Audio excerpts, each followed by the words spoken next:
Team ইন্ডিয়ার সহজ প্রতিপক্ষ নয় আফগানরা। কত ম্যাচেই কেড়েছিল রোহিতের রাতের ঘুম।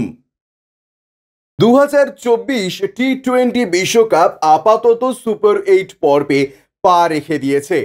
প্রথম ম্যাচে আমেরিকা কিন্তু দক্ষিণ আফ্রিকাকে কড়া চ্যালেঞ্জ জানিয়ে প্রমাণ করে দিয়েছে শেষ 8-এর লড়াই একেবারেই সহজ হবে না। বৃহস্পতিবার রাত 8টা থেকে আফগানিস্তানের বিরুদ্ধে খেলতে নামছে টিম ইন্ডিয়া।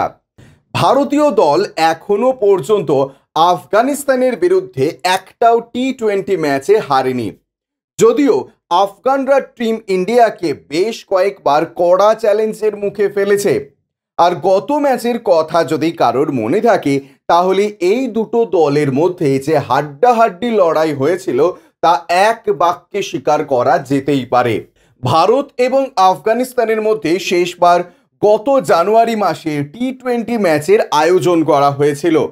3 ম্যাচের এই টি-20 সিরিজে টিম ইন্ডিয়া জয়লাভ করে। সিরিজের শেষ ম্যাচটা বেঙ্গালুরুর এম চিন্নাস্বামী স্টেডিয়ামে আয়োজন করা হয়েছিল। এই ম্যাচে আফগানিস্তানের ক্রিকেটারেরা কার্যত রোহিত শর্মার রাতের ঘুম কেড়ে নিয়েছিল। শেষ পর্যন্ত সুপার ওভারের মাধ্যমে এই ম্যাচের ফলাফল নির্ধারিত হয়। এই ম্যাচটা শেষ পর্যন্ত ভারতীয় ক্রিকেট দলই জয়লাভ করেছিল। টসে জিতে টিম ইন্ডিয়া নির্ধারিত 20 ওভারে 4 উইকেট হারিয়ে 212 রান তুলেছিল। জবাবে টিম আফগান 20 ওভারের 6 উইকেট হারিয়ে 212 রান তোলে। এরপর ম্যাচে সুপার ওভার গড়ায়। সুপার ওভারে মাত্র 11 রান তুলেছিল। জবাবে আফগানিস্তান মাত্র 1 রান করতে পেরেছিল। টিম ইন্ডিয়া এই ম্যাচটা সুপার ওভারে 10 রানে জয়লাভ করেছিল। ব্যুরো রিপোর্ট ইউজে নিউজ।